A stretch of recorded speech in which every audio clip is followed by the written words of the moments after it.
It's me, Lizzie. Now, I have a bit of a confession to make. I watch a little bit too much historical costuming YouTube. Or CostTube, if you will. Now, that's not ordinarily a problem, because it just makes me happy to watch them, and that's all I'm there for, is to be happy. But the other day, Kathy Hay revealed a video from Foundations Revealed that announced their annual costume contest, which I've always been interested in. I like looking at the entries every year, so I was curious. I had no intent of being inspired by the theme. I had no intent of actually creating a costume based on the theme, and I certainly didn't expect to be entertaining the notion that I might want to enter the contest. But I went to look to see kind of what was going on, and then she hits me with the theme of Once Upon a Time. So the theme this year is basically everything that Lizzie loves, because the idea is that you are creating a costume based on a character in a work of literature that you enjoy. I have an English literature degree that I'm not using currently, but we don't talk about that. In any case, it basically smacked me in the face, and I am actually contemplating creating an entry for it. So here's what's going to happen. My goal is not, I gotta have this ready, because honestly, I'm a little stressed right now between work and life. So I am going to attempt to create a costume. I am going to use the theme, use character, and build a costume around the character. If I finish it before the deadline, I will submit it. If I don't finish it before the deadline, then hey, I have a cool new piece for my wardrobe. Am I right? So, my goal is not to create a historical piece of costuming. That's not a requirement for the contest, and I don't know if I have it in me to create a fully historical costume at this point. What I'm going to do is I'm going to do a historically inspired version of the character that I've chosen. Because it'll be more practical for my everyday life. It's something that I'll be able to wear all the time instead of having to save it for, like, if I go to a Renaissance fair or like a special event or something like that. I'll be able to just wear it every day. That's my goal. Now, on the note of the story I've chosen, so I really loved my medieval literature course when I was taking my English degree. And one of my favorite stories was Sir Gawain and the Green Knight, or Sir Gawain and the Green Knight, if that's your preferred pronunciation for some reason. And I really love that story, like a lot. It's by an unknown author. He's literally just known as the Gawain author. I think he's written 1 or 2 other works as well, but that one really stood out to me because it was really entertaining and the characters were really engaging in it. So in the story, a man appears in the court of King Arthur on the Midwinter Festival, basically Yule or New Year's or Midwinter. It's not, I don't think it's explicitly stated. I have to reread it and double check that, but it's somewhere in the holiday season, let's say. Seasonal. And the idea, a knight barges into the hall. Now this knight is called the Green Knight for a reason. The man from head to toe is green. His hair is green, his face is green, his clothes are all green with green embroidery. The only other color that seems to be mentioned in the text is gold. They mention that he has gold coils in his hair and that there's some gold elements to his clothing as well. So I'll be working with those 2 colors because, surprise, I'm doing the Green Knight. Now, back to the story though. The Green Knight basically bursts into the court of King Arthur and puts out a challenge. Nobody wants to answer his challenge because he looks terrifying. So King Arthur stands up and is like, I guess I'll do it. And then Sir Gawain is like, oh, wait, no, my king shouldn't have to answer his own challenge in his own court. That's technically what us knights are for. So he stands up. Now, the challenge is that the knight, Sir Gawain, will make a blow to the Green Knight, and in 1 year, the Green Knight will return the exact same blow to Sir Gawain. So Sir Gawain is like, you know what? Nah, I don't want to take that return blow. So I'm going to make sure this guy just dies. And he chops his head off. But the Green Knight just laughs, picks up his head, puts it back on, and says, I will see you in a year. Now, I'm not going to tell you anything else about the story. Just know that it's really entertaining. And involves some hijinks. And it's fun. I would suggest finding yourself a translation that you like, or an audiobook if that's not your jam, and listening to it, because it is really, really good. But I will be creating the character of the Green Knight, which means my whole outfit is going to have to be green on green with the occasional accent of gold. Now, in the medieval period when this was written, so it was written in the 1400s, but the story itself is set in the 600s when King Arthur theoretically lived. So medieval is kind of a generalization for that term, so I'm going to go with it. Green during the medieval period was was the color of nature and the color of the fae. So my intent when I was designing this garment was to be ethereal, light, medieval-ish. But when I think of a modern version of ethereal or nature-based, my brain goes to cottagecore, which is an aesthetic that I really, really, really love. So I'm going to be creating what I'm considering a cottagecore outfit for this.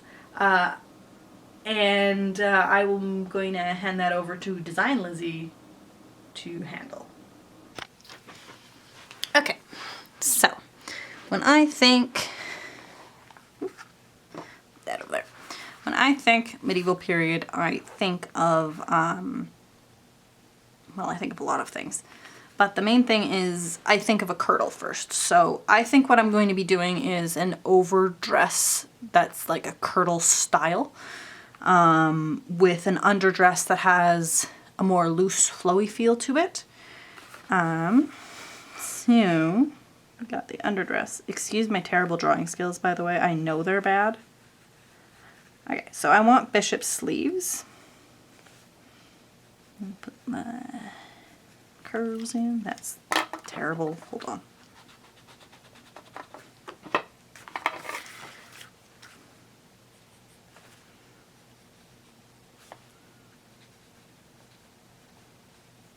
Okay.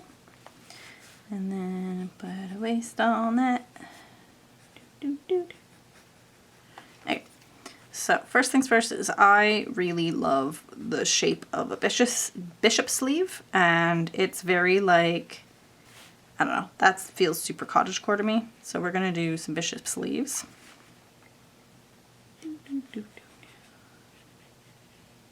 Which I'm jamming with.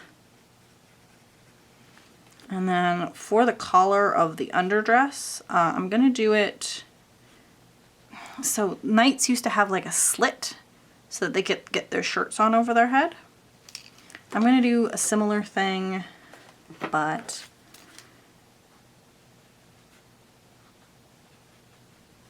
like that, and then it'll have a border on it like this. Okay. And then I'm going to have the kirtle inspired garment going over top of it.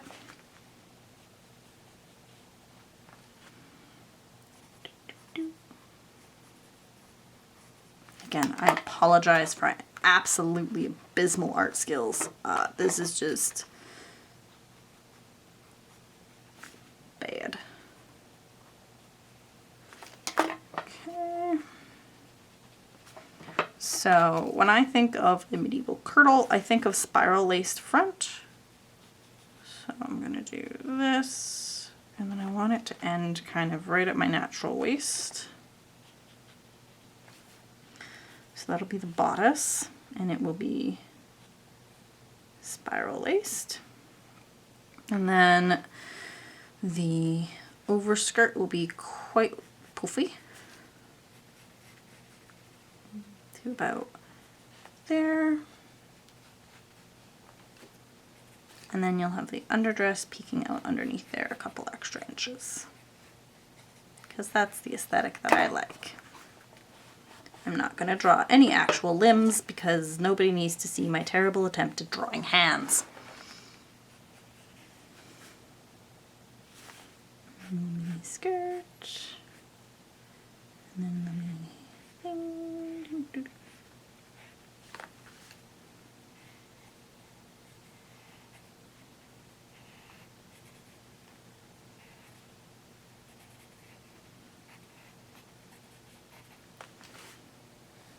Okay, so I'm gonna have, this is kind of the idea of it.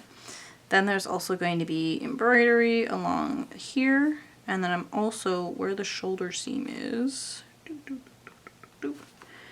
all along here, kind of coming to a point at the elbow, there'll be additional embroidery. Wiggle, wiggle, wiggle.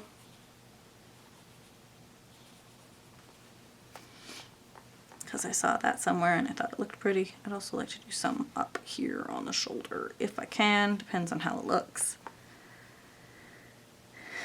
And then all around, yeah, and then around the collar. This might just be an interfaced piece as opposed to a completely separate color, just to keep the continuity going. And then that, and then I might do some embroidery like along here. Depends on how much time I have and how it'll look, but I like that. So this is kind of the idea. If I have time, I will also be making a like a short cloak or something to go with this with a hood, because he is described as having a beautiful mantle and hood in the actual work. But for now, this is kind of what we're working with. Let's zoom in so you can see a little bit better. So it'll be kind of like this. The underdress will have a much lighter color, and then the overdress will be quite a bit darker. Actually, let me go get my pencil crayons and color this for you and be right back. All right, there we go. That's it colored. So it's gonna look something like this, hopefully.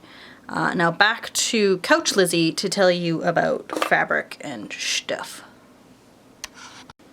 Oh, hey there. Welcome back.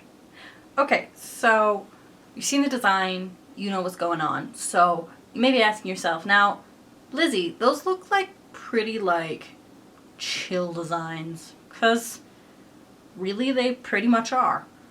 What's making this difficult, you might ask?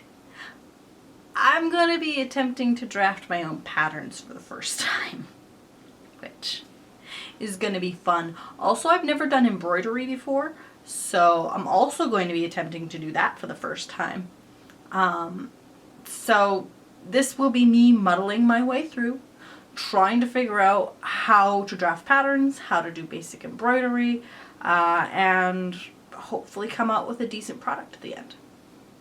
Now, what you didn't see in the design was both dresses are going to have pockets, because I said so. Now, as for fabrics, do not have any fabric for the underdress yet. I have to go buy some. Of course, I prefer using thrifted fabrics or secondhand fabrics if I can. I have murdered many a duvet cover and sheet in my time in order to have pretty clothes. But this time I don't wear a lot of green generally, which is weird because I look good in green. I don't know. I make bad life choices sometimes, okay? In any case, I don't have a lot of green fabric, so I don't have any fabric for the underdress, but I might have fabric for the overdress. It depends on how much fabric I end up needing. Because I have these, which are offcuts from some curtains I shortened quite a few years ago. Now, depending on how short it ends up, it's just a block of fabric essentially. I might have enough in here, or I might not have enough. If I don't have enough, I will end up buying other stuff. But if I do have enough, this will be the fabric for the overdress, which is a nice like olivey green color. So yeah, we'll see if that works out. And then the embroidery, I have a bunch of embroidery floss from when I was trying to teach myself how to cross stitch, which I figured it out, but I didn't like it nearly as much as I thought I would, so I haven't really used it since then. So I have a whole bunch of embroidery floss in all the different colors that I will be using, in all the different greens rather, that I will be using. I also have some green yarn. So I have that. I will hopefully not have to buy a lot of fabric or materials. We will see. The one thing I do need to buy is thread, because I don't have any green thread. But other than that, I should be able to keep buying new stuff to a minimum, which is great because it means I'm busting some of my stash. Now that's it for this video. I will be back next time and following a couple tutorials online in an attempt to create a pattern for both the underdress and the overdress. So stay tuned, I guess, for more of this fantastic project.